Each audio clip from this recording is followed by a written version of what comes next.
right, so some people are definitely brainwashed into thinking that America is just the greatest country and we have so many freedoms, which, mind you, I'm not trying to argue that. While I do think that we get to enjoy some freedoms that other countries don't, I do think there's a huge disconnect between those in charge and people like you and me. So I hope y'all don't mind that I rant a little bit. I want to talk about our government disconnects. I want to talk about minimum wage and why I think it's actually a bad idea. Don't fight me, okay? Just keep on watching. And I also want to talk about actions versus words, right? Because talk is cheap. And from that $1,200 check that we received, actions seem to be cheap too. So let's take a little deeper dive into the government and how the world would look if they actually did care, okay? So keep it locked for all that and more. It's Crystal with the Cash Compass. All right, welcome back. I am here to teach you all the things that you should have learned in school about money, but for whatever reason, they forgot to mention it. Please be sure to subscribe because we talk about everything from personal finance to investing to the economy. Let's get into it. The government is miserably out of touch with reality, okay? Congress, which is the same people that are in charge of our stimulus check, not doing the best job, by the way, but their salary is $174,000 a year. If you've been on my channel long enough, I've talked about this a little bit too much, but if you haven't been, then definitely check this video out up here. But the median salary in America is $34,000. Let's let that marinate a little bit. It wouldn't be a Cash Compass video if I did not do the math behind that. So they basically earn $14,500 gross a month, okay? That is almost half of the median salary in America, okay? So what they earn in 1 month would take the average American 5 months to make. But they're the ones in charge of our fate. Of course, they're not gonna move quickly because $1,200 for them don't mean anything. But for the average person, it's super crucial for them, okay? And it's not even enough. We don't have enough people in charge that are maybe not making that much money. I'm not saying that Congress should earn less money, but maybe we should have something that's a little bit more well-rounded, right? So maybe some people who are average class citizens, like the everyday person, also having a say. So, they went back and forth all day in Congress while they were earning their fat checks, couldn't really care less, and they finally came up with $1,200 per person and $600 for unemployment, which again, not saying that's a bad thing because for some people, they actually ended up earning more in unemployment than they did at their day job. So I think that $600 is great for people who were unemployed, right? But it still doesn't stop the fact that it took them so long to do that. And even with this new check coming on, I mean, it's been months. That $1,200, they should know, has evaporated, okay? People do not have that money.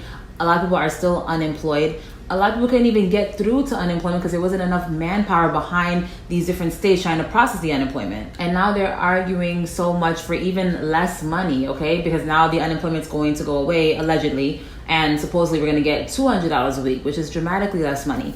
If they actually cared, why not create a separate bill just for the Americans, okay? Why not create a stimulus check just to get that out the way? And then you can introduce a bill later on addressing all the millions of other things they want to include in the package. It doesn't make sense to me. If they know there's an urgency, why are they arguing? Aren't they adults?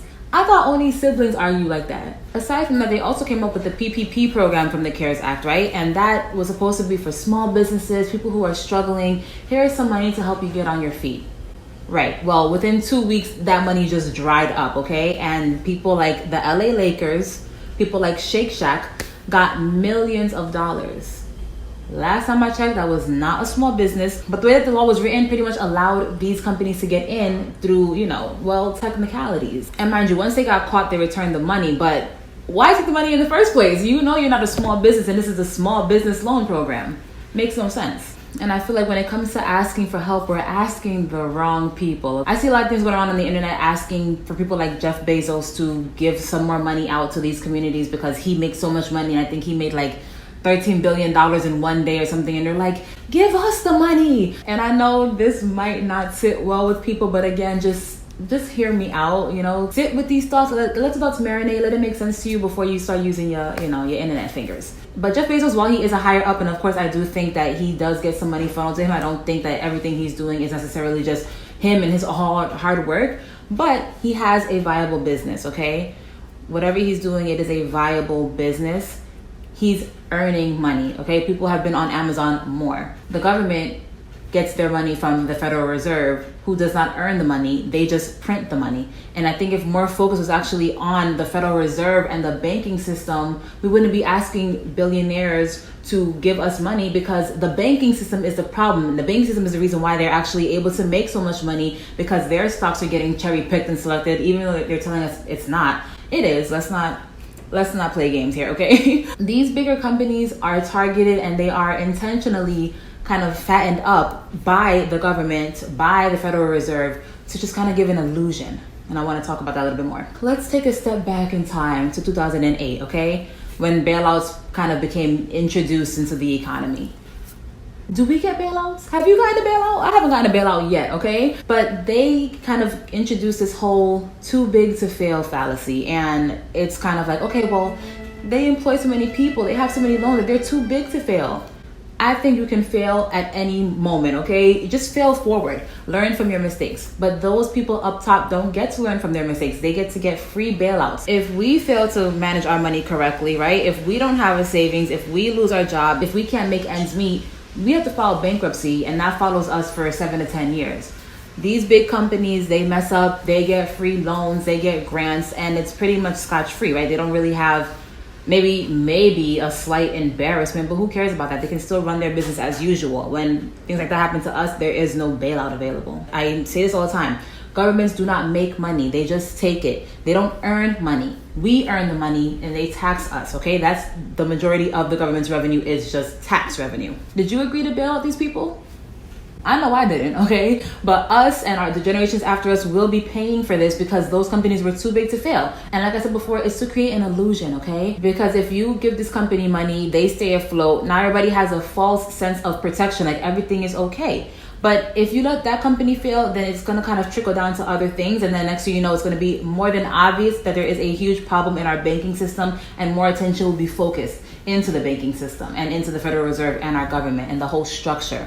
So it's kind of to keep you fooled, okay? You don't want to say anything because you see all these companies are doing good. You see people still have jobs. So, you might think, okay, I'm kind of struggling, but you're not going to say anything because everybody else seems to be doing fine. So as long as you can keep everybody under this impression that everything is okay, people are going to think that, okay, maybe I'm just having a struggle. Maybe I'm just having a moment and everything else is fine, okay? But it's not. It's really the system that is designed in a way that is just so backwards, and people don't really know what to ask for, because we don't really know what's wrong, right? Which is why getting educated on the system is so important, because we have people shouting out things like Jeff Bezos should pay for this and that, or we should raise minimum wage. But it's like, those things will only put a band-aid on a situation, but then the problem will get even worse, okay? Take minimum wage, for example. If you make the minimum wage $15, which is what everybody's saying, which I think almost about double what the minimum wage is right now, companies are going to just look for ways around it, okay? Companies are already replacing people with computers, right? You go to the grocery store now, you scan your own groceries, okay? You scan the groceries. They're not scanning them, they're gonna get a machine to do it, and then they'll have one person just maintaining it, whereas that could have been 3 or 4 jobs, okay? People are going to be replaced by robots, and if we have a minimum wage that is double what it is now, you can expect that to happen at an even faster rate, because they want to cut their costs, and the government doesn't stop them from cutting their costs, okay? So what do? Well, now we have more automated phone systems. Now we have more automated tellers and people checking you out. And for things that we actually need manpower in, well, now we're going to ship that job across the seas, because we just don't want to pay, right? They don't want to pay people. That's why the median income has been staying flat, because they are finding ways to cut. So I think minimum wage might create more of a problem, because maybe those people's skills are not worth $15 to these companies, okay? And of course, I don't want to say that people shouldn't get paid more. I of course think people should get paid more, but I don't think raising minimum wage is the answer, because then you take away jobs from people who probably just need a little bit of extra cash, but they're not necessarily super qualified for things, right? Take like college kids, for example. Maybe they don't want to hire a college kid because they don't feel like you're worth $15 because you just came out of high school, okay? So now they're gonna get a robot. Well, now those kids can't get a job, okay? I think what would make more sense is to have more jobs created in America and create more competition, right? More opportunities to actually fine-tune your skills and gain more skills. School is expensive. Some people don't want to go to school because they don't want to have all those student loans, so they don't get to really develop their skills as much as they want to, so they can't get those jobs that pay higher. And all the low-paying jobs are now getting either shipped across seas or turned into robot jobs. So raising minimum wage in and of itself won't really solve the problem. We need more educated people, and we need our jobs back, okay? If the government really cared for us, why are they allowing all of our jobs to be shipped across seas? You guys seem to hate capitalism, right? And again, if it don't apply, let it fly. Don't get mad at me. But some people like to blame capitalism all the time. So if you want the government to step in, why haven't they stepped in to bring more jobs back to America? Of course, they say that. But again, talk is cheap. I've heard them say that, but I don't really see the numbers making sense. Like I showed you guys in my previous video, which I'll tag up here,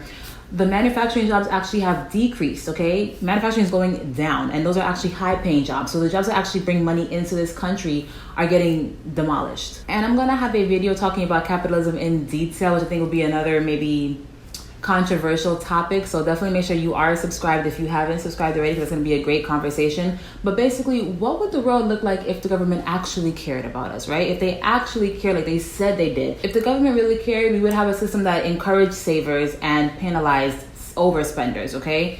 We have the complete opposite. If you put your money in a savings account right now, you are guaranteed to lose money after you account for inflation. Nominally, it might be a positive number, right? You might have a 0.01% or even 1%, depending on where you keep your money at. But after you adjust for inflation, you are losing money. Savers are losers. You are penalized if you save your money. But the corporations, what can happen with them?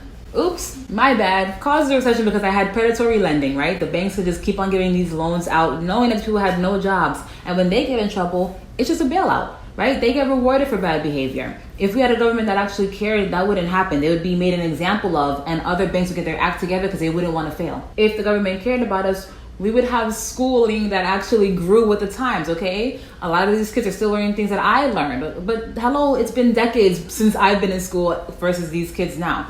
Why don't we have schooling that actually grows with the times? Right now, the internet is making us a lot of money, okay? Going to college might not be the most lucrative thing for a person. Somebody can actually live out their passion, grow their following on Instagram, and become a millionaire. Times have changed, so teaching people to work a 9-to-5 job and get educated and get a degree to work for somebody else might have been cool back 20, 30 years ago, but times are changing. Why don't we have school that has mandatory classes that show people the growth in the economy or things that have changed in the economy? How to manage money, why is that not a requirement?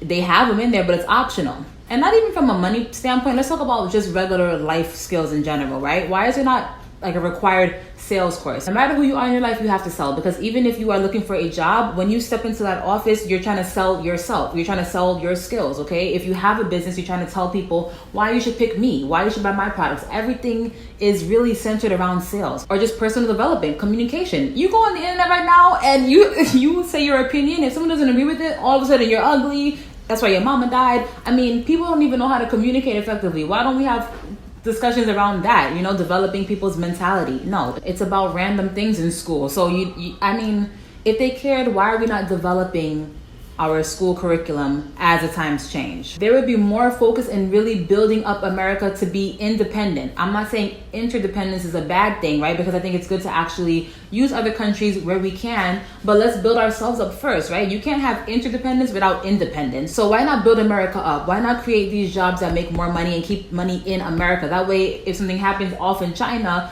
we can still rebuild. We can still manufacture our own things. We still have innovation. Why are they not having more things in place to maybe either incentivize or restrict people from shipping all of our jobs out overseas? Yes, that would make things more expensive in America, but I do think that we would have more competitive wages as well, because we would have better education. We would have better in paying jobs. So that could in turn have more money flowing through the economy. Also, if they cared, bailout money would go to the citizens, okay? Or there would be no need for bailout money because they would fix the banking system. And I have a video going into detail about the banking system in this video up here, so please check that out. But if they really cared, the system would not be structured to benefit only a certain amount of people. And I'm not saying that's a bad thing, right? Because maybe you are more likely to help out your friend or to promote your friend's business before you promote some random person's business. I think that's just quite natural, but the extent that it's gone to, I think, is definitely nuts, okay? So there's definitely work that could be done, but I think it starts at being educated about the system and actually coming together. There is so much things that they have in this world to polarize us, Democrats and Republicans. The media is complete polar opposites. There's nobody who's kind of like in the middle. You'll rarely hear on Fox where they're saying Trump is wrong. No, he has to always be right? And then if you look at some sort of Democratic station, he's always wrong. Like, where are the people in the middle, kind of showing the best of both worlds? We don't have that. And I think until we come together more, we can't really make good changes. But that was it. If you like this video, then please like this video and share with your friends. I think this was a pretty good one, if I'm gonna say so myself. And if you have anything else going on, you know what I'm gonna say. Go ahead and binge watch me. And until next time, keep your money up.